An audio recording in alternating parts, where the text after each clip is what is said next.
seniors that at the same time you've got kids or you've got grandkids, they need to make sure that they've got the same security that Medicare provides seniors.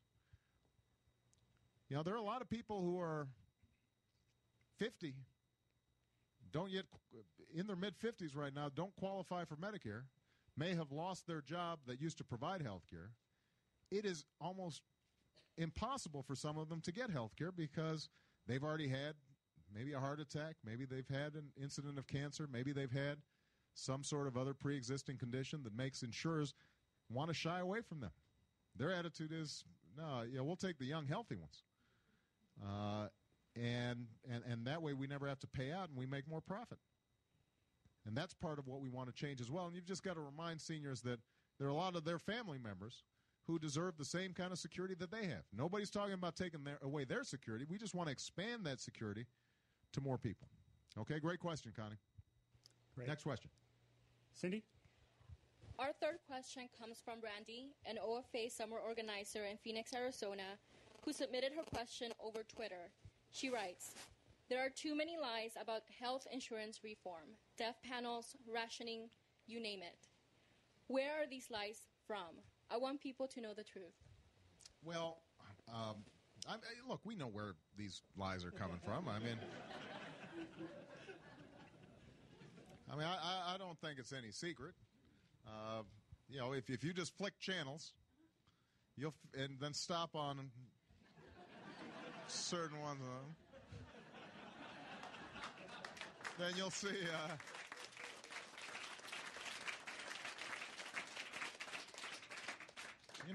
You'll see who's propagating this stuff. I said during the campaign that the best offense against lies is the truth. And so all we can do is just keep on pushing the truth. The truth is there's no plan that has ever been considered under health care reform in Congress that covers illegal immigrants. Nobody's proposed that. And yet a huge percentage believe that that's the case. So anybody listening right now, let's dispel that myth.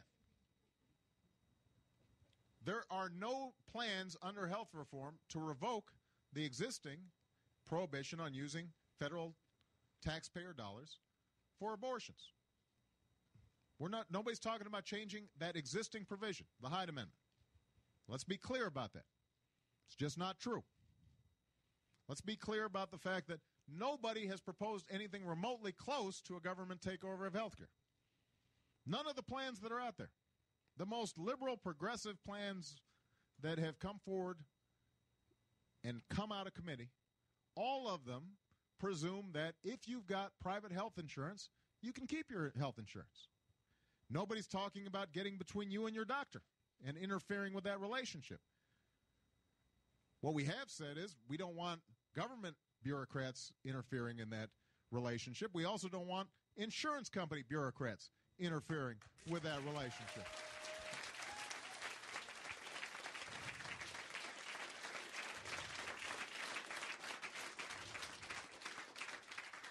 The death panel idea.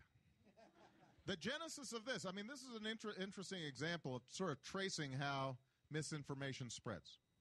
There was a provision in the House bill that very sensibly said, a lot of people towards the end of their life, they haven't prepared with things like a living will. They don't understand what their options are in terms of hospice. And we should reimburse people if they want that counseling. Voluntarily. If they want it, that's something that Medicare should reimburse for. It shouldn't just be wealthy people who get good counseling and information about how to handle their affairs during a very difficult time. So that voluntary provision that permits reimbursement, which, by the way, Republicans had supported previously. This was previously considered a bipartisan concept. A Republican senator, former Republican House member, introduced a much more aggressive bill on this issue. In the prescription drug bill passed by the Republican members of Congress, they had a similar provision for terminally ill patients So this used to be just a sensible thing that everybody could agree to, suddenly became death penalties. And scared grandma. And it's just irresponsible. And I have to say, part of the reason it spreads is the way reporting is done today.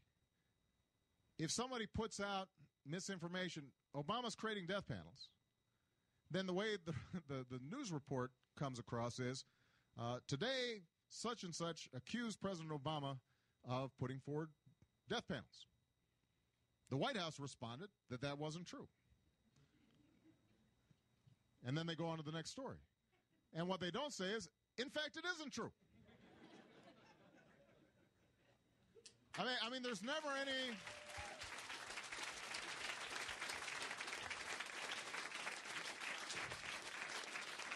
I just, it's fine to have a debate back and forth. He said, she said, except when somebody else is just not even telling remotely the truth. Then you should say in your reports, oh, and by the way, that's just not true. But that doesn't happen often enough, and that's why it's so important that all of you deliver that message, and you've got to be able to back it up. And all of you are receiving materials where it's not just us saying this. I mean, these are third-party validators who are out there and can set the facts straight. And when people get the facts and you show them, then most people will end up being persuaded. Not everybody. There are going to be some people who, look, there's some people who, for partisan reasons, just want to see this go down because they see a replay of 1993. If we can beat a health care bill like we did with Bill Clinton, then we'll be able to take over the House, next year. There's some of that. And then there's some people who just ideologically, they just don't believe in government getting involved in anything. And that's a respectable position. I mean, there's a long American tradition of saying, government, just leave me alone and get off my back. And, those folks are consistent. And they were critical of Bush when he got involved in government, and they're critical of me in terms of being believing that government can do some good. And I think there you can have a honest philosophical debate, and they're just not going to agree with it. But the majority of Americans understand we don't want government in all our business, but there are certain sensible reforms that we can pass so that consumers are protected, so that the markets work in the way it should, so that the American people are getting a fair deal.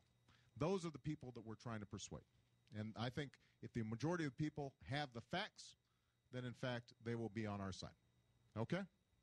All right, next question. Now we can just go to the audience members here. And we'll start with this gentleman right here. Mr. President, there you go.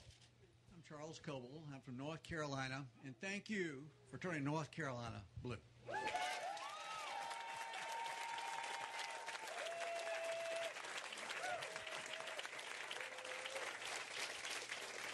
It's been a long time. I have 2 wonderful children, and I have 4 beautiful grandchildren. And so I'm working for them, and I'm working for people who, unlike me, don't have health insurance. It's unconscionable. Now, you've been outrageously good. Let me be clear. In trying to get a bipartisan bill through this Congress. And you got 3 wonderful Republicans willing to stand with you. But America needs this to happen, and you know that. So where are we going to go from here? Well, let me...